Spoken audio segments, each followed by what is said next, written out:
அனைவருக்கும் வணக்கம். இன்றைக்கி நம்ம பார்க்க போகிறது அவரைக்காய் குழம்புங்க. அவரைக்காயில் சாம்பார், பொரியல் இந்த மாதிரி வச்சு சாப்பிடுவோம். இப்போது இதில் ஒரு ரொம்ப டேஸ்டியான குழம்பு வச்சு சாப்பிட்லாம். இட்லி, தோசை, சப்பாத்தி, ஒயிட் ரைஸ் எல்லாத்தோடையும் வச்சு சாப்பிட ரொம்பவே டேஸ்டியாக இருக்கும். அவரைக்காய் குழம்பு எப்படி செய்யலான்னு பார்க்கலாம் வாங்க. கடாயில் 1 டேபிள் ஸ்பூன் ஆயில் ஊற்றுங்க. ஒரு பெரிய சைஸ் வெங்காயத்தை கட் பண்ணி சேர்த்துக்கலாம். 4 பல் பூண்டு, 1 இன்ச் அளவுக்கு இஞ்சி சேர்த்துட்டு நல்லா வதக்கி விடுங்க. வெங்காயம், இஞ்சி, பூண்டு நல்லா வதங்கட்டும்.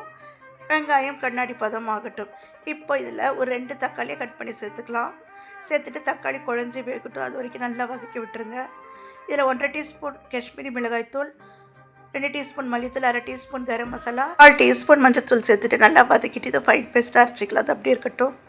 இது இன்றைக்கி நம்ம செய்ய போகிறது ரொம்ப ஈஸியான முறையில் வெண்டைக்காய் கிரேவிங்க. இது குக்கரில் செஞ்சிடலாம். அடிக்கிற வெயிலுக்கு குக்கரில் எப்படி செய்யலான்னு பார்க்கலாம் வாங்க. 1 டேபிள் ஸ்பூன் ஆயில், கடுகு, கடலைப்பருப்பு, உளுத்தம்பருப்பு சேர்த்துக்கோங்க. இப்போ இதில் கட் பண்ண 200 கிராம் வெண்டைக்காய், அரைச்சி வச்ச மசாலா சேர்த்துட்டு நல்லா வதக்கி விடுங்க. அடுப்பை மீடியம் லோ ஃப்ளேமில் வச்சுக்கோங்க. ஒரு 5 நிமிஷம் வதக்கிட்டு மிக்ஸி ஜார் அரிசி 1/2 கப் தண்ணி சேர்த்துக்கலாம். சேர்த்துட்டு நல்லா கலந்து விட்டுருங்க. தேவையான அளவுக்கு உப்பு சேர்த்தாச்சு.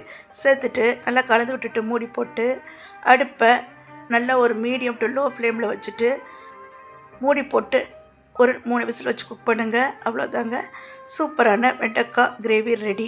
ப்ரெஷர் போனதையும் இதை நம்ம ஒரு கடாய்க்கு மாற்றிக்கலாம்.